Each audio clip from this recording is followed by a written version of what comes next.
Water management and specifically water control is extremely important in any garage, but if you're installing a wash bay, that takes it up even another level. So today we're gonna do a little bit of water management and control in the wash bay area of my garage, and we'll show you how this might help you in the future if you need something similar.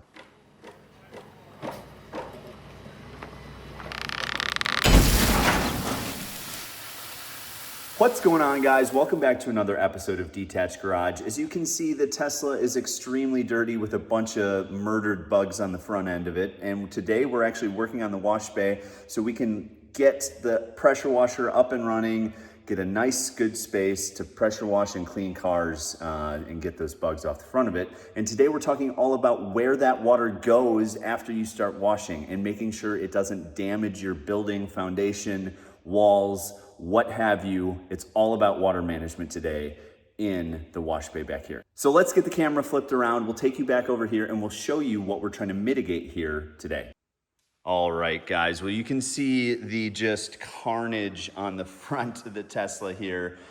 We will get that all washed off, but I just need to start working. Before we really start getting into the wash bay area, we need to start water mitigation first. We've got one of the New Age Pro cabinets here set up. I was kind of testing where my buckets are gonna go over here. And then obviously we'll have the pressure washer, the vacuum stuff on this wall with all the outlets right here. But one of the big things that is a challenge for me specifically is I designed the garage with this 1 foot of block all the way around, so any wet splashing snow coming off the car, whatever, went all the way around the garage. And so the only area it didn't is the transition to the house, because right behind this is the actual board for the foundation of the house. So this drywall was a necessity because it comes all the way down to act as a fire break from going into the house. Now, obviously, this area down here can wick up moisture. And so when we're washing a car in the wash bay here, we're gonna have some overspray, you're gonna have the water falling down. We do have the concrete pitched a little bit. I do wish I would have pitched it a little bit more, but it is pitched this way. So we need to do some mitigation around here to make sure water doesn't get over here and suck up the drywall. Also, with this block going around the corner, we'll take a look over here. Get that spider cleaned out of there. But we've got to prep this area here, this large gap here. Also, when they did the concrete coating, there's still a gap between the actual concrete and the block here. So we are going to go across here and get all of this cleaned up. So step number one is going to be just taking a broom, going around, getting the spiders, getting any cobwebs, any dirt, any dust. We still have a ton of styrofoam pieces kind of all around the area because of the New Age cabinets. But the goal for today is going to be to clean this area up and get it caulked. And what we are going to use for the caulk is this Sashco Big Stretch.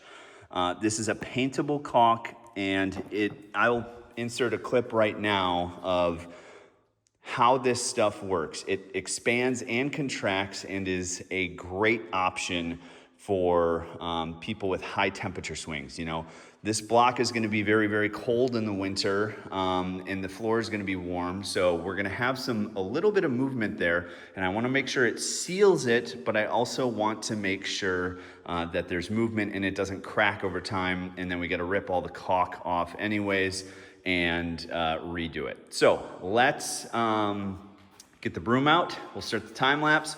We'll get all this cleaned up, and then we will start the caulking process.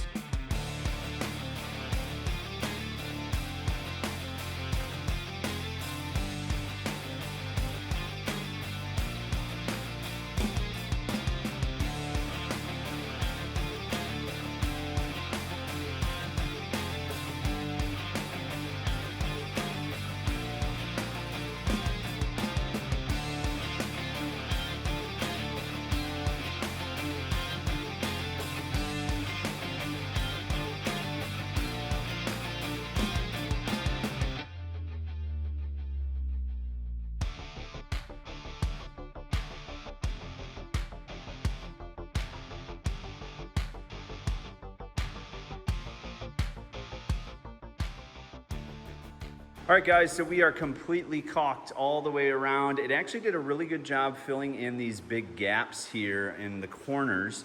Overall, I think the only thing I would have changed was to get an actual squeegee rather than trying to use my fingers to do it. It looks pretty good here. This is probably the easiest wall. This was the most difficult because there was such a big gap all the way across that we were trying to fill. Any of this stuff on the wall, we'll just kind of, we've got a wall covering coming that I'm sure you'll be excited about as we continue to do some water management and waterproofing on here. So we are gonna let this dry, then we will come back and show you the finished product, hopefully later tonight or possibly tomorrow.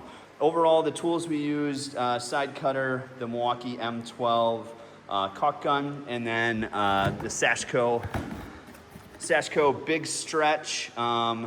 Pretty happy with this. Again, it looks white now, but it will dry clear, and it is paintable. So we can go over and paint it gray if it doesn't look good or whatever. So links to all of this will be in the description below if this is something you want to take care of.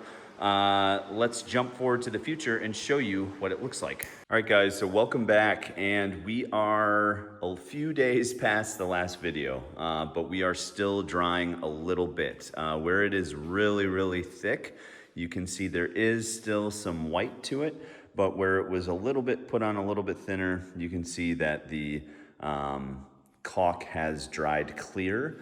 We got a little bit more underneath here, but all around the edges here, we are in a good spot. So thanks so much for watching, guys. I am so excited to keep working on this wash bay area and to start on the actual appliance wall right here.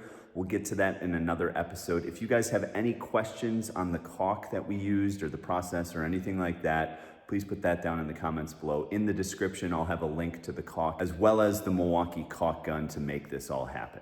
Thank you so much for watching Detached Garage. I can't wait to catch you on another episode as we continue to transform this garage.